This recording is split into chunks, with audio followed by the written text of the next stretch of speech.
How did Cantaloupe change how we think about giving? Check it out.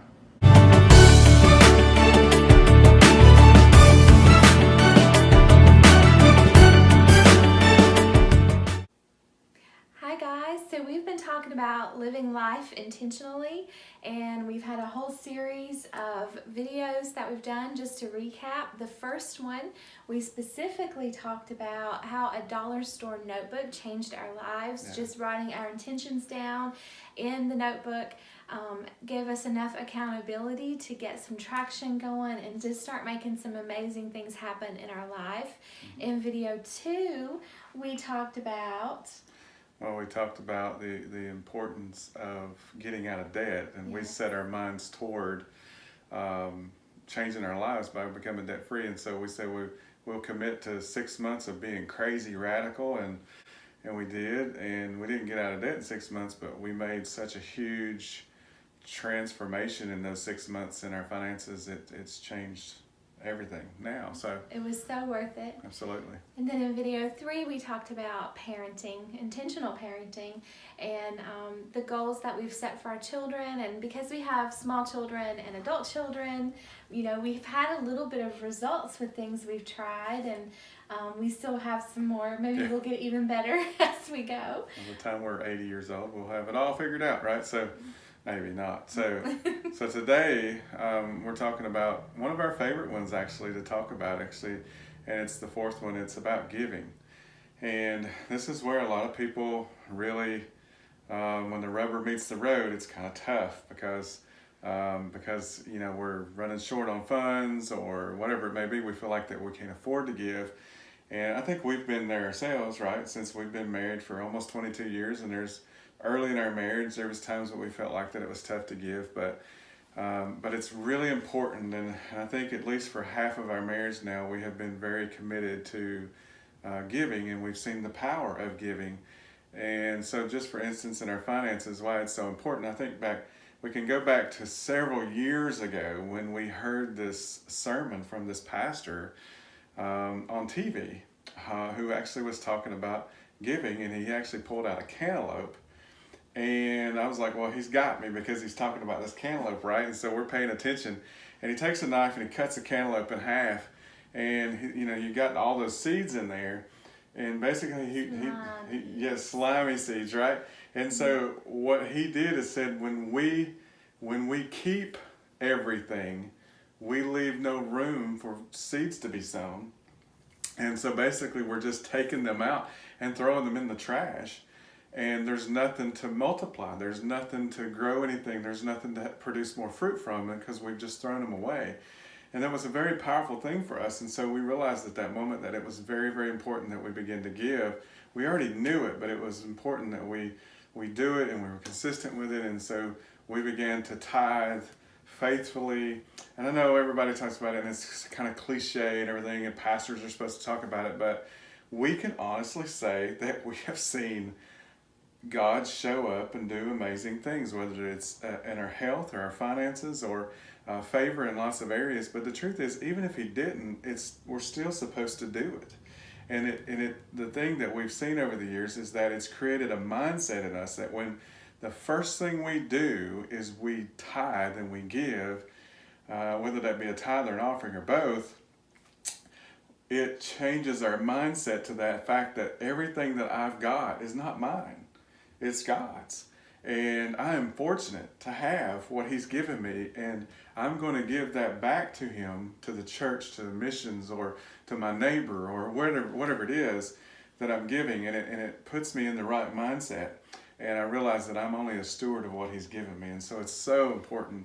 It's so important to do, right? And so what would you recommend for someone who wants to start, you know, giving and giving faithfully? What's a good way to get started? Well, you know, a lot of people think 10%. So, like, say if you make, I don't know, $5,000 a month or something as a family, you know, you're thinking with 10%, that's $500 a month, and then, you know, then you got taxes, you got insurance, you got all this stuff, and it sounds like a lot of money. And I heard another pastor that we actually sat under for a long time talk about just being faithful. Find that. Don't jump to 10%. Jump to 1%, 2%, whatever, and just be faithful with that. And because even that produces that mindset that we need, because out of all the people that come into my office as a pastor that struggle with finances, the 100% of them have this one thing in common. None of them give. Not one of them. It's not that they don't want to. It's just that they don't think that they can. And that's a mindset that we can only shake by actually doing it. Right. And so start with something. Be faithful. Whatever it is, be faithful to it. 2%, 3%, Whatever, right? 5%. But it's also important to exercise your giving muscles. Yes. By always challenging yourself to give more and go a little further. And Which is where you make me uncomfortable, because she really likes to give. Because she's seen God be faithful, she's like, we need to step it up some more. We need to do more. We need to do more. And I'm like, gosh, we're already doing a lot, and all this stuff. But then again, too, that the old saying, you can't outgive God. And that's very true when you're doing it with the right heart. We haven't, we've met a lot of broke people over the years. We've been broke people, but we've never seen people go broke by giving. No, not once. No. And that's Not pretty once. awesome, Yeah, isn't it? absolutely. Well, and so then it's also important when you are living intentionally and you're giving intentionally, it's important to teach your children to be givers. And so one of the ways that we've done that is our kids have basically 3 categories for their money, unless they decide to have more categories on their own. But they have a saving, giving, and spending envelopes. And so they put so much of their money in their savings and their giving envelope.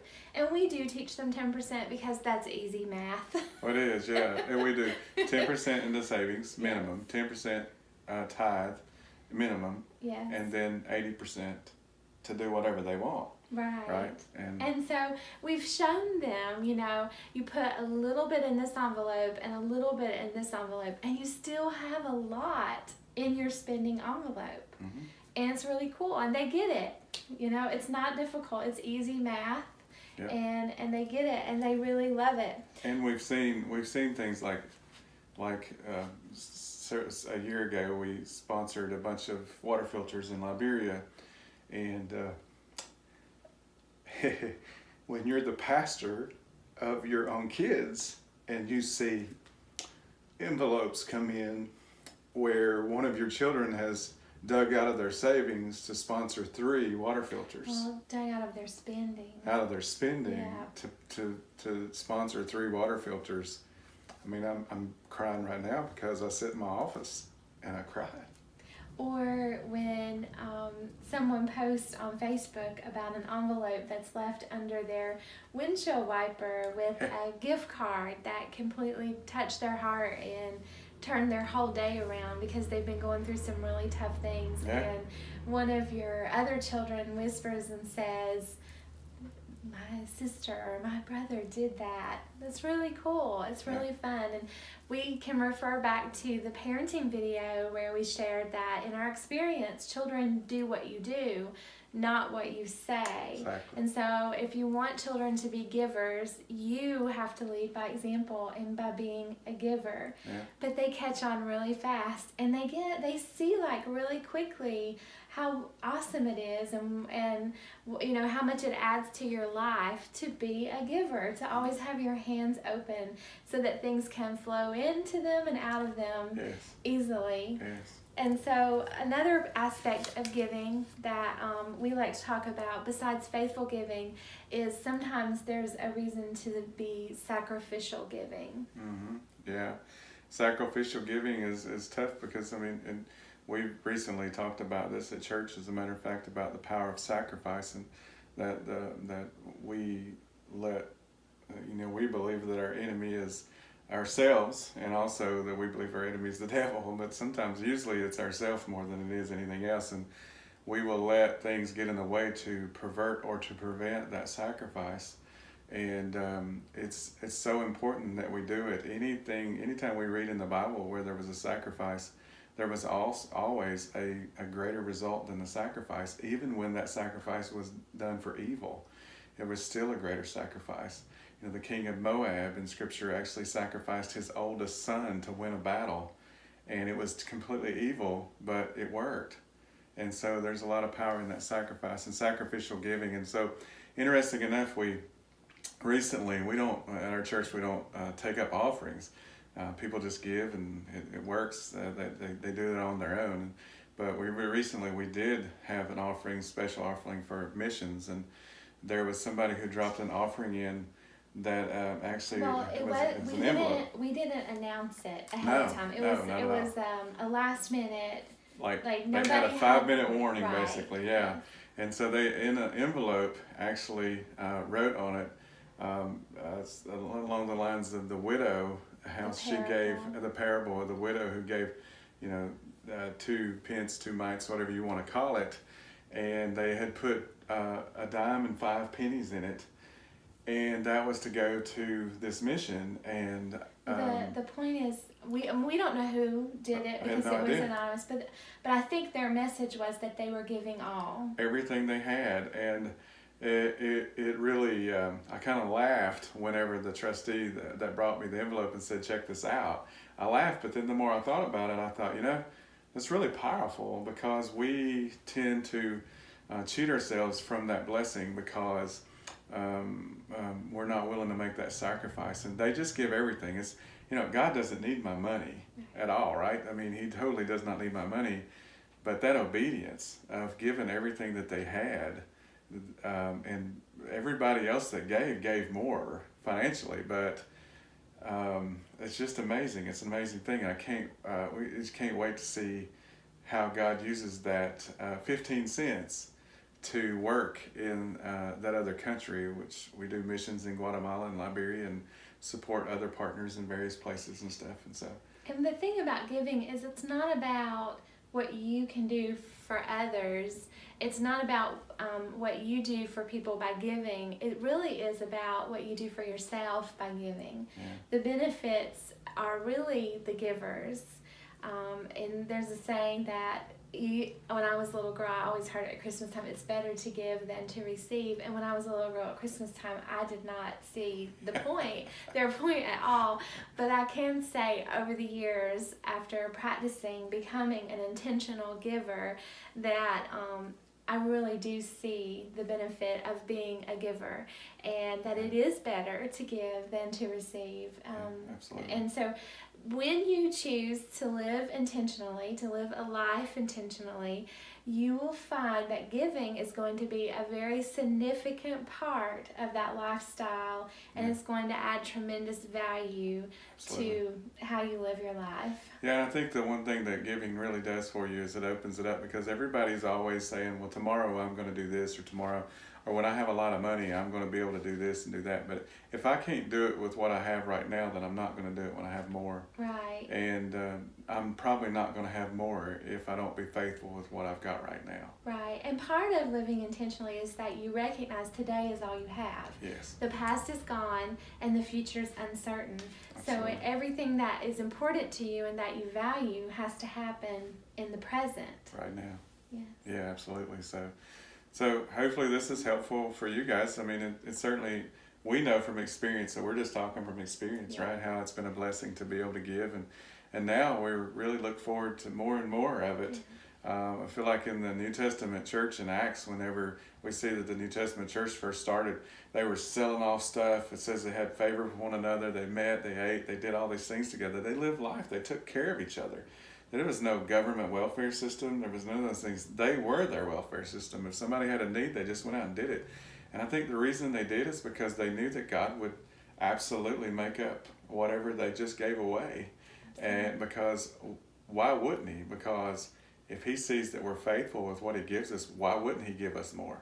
And it's not about getting more, but it's pretty cool to see what God does when we do that. So if you're struggling right now and you're like, oh man, I'm afraid to give because I can't afford it, just forget that, because the truth is that you're sacrificing more by not doing it than by just going ahead and doing it, because you're actually probably preventing God from being able to do what he wants to do, not because he needs your money, but because he needs your obedience. He desires your obedience.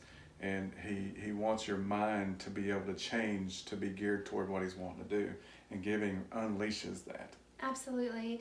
And if you're looking for opportunities to give and you Yeah. don't know where to turn, we have some friends and trusted mission partners Absolutely. who we can connect you with both in Guatemala and in Liberia. Yeah. So just reach out to us and we'll be glad to share those connections with you and know that we can wholeheartedly endorse them and say that they do well Absolutely. with the donations that And they they're receive. always looking not only for that, but they're always looking for people who would like to go and help and serve and Absolutely, connect with yes. them.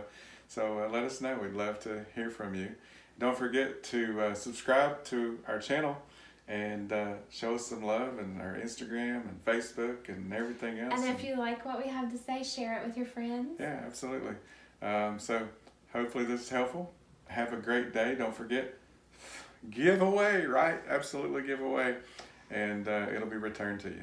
Thanks, guys.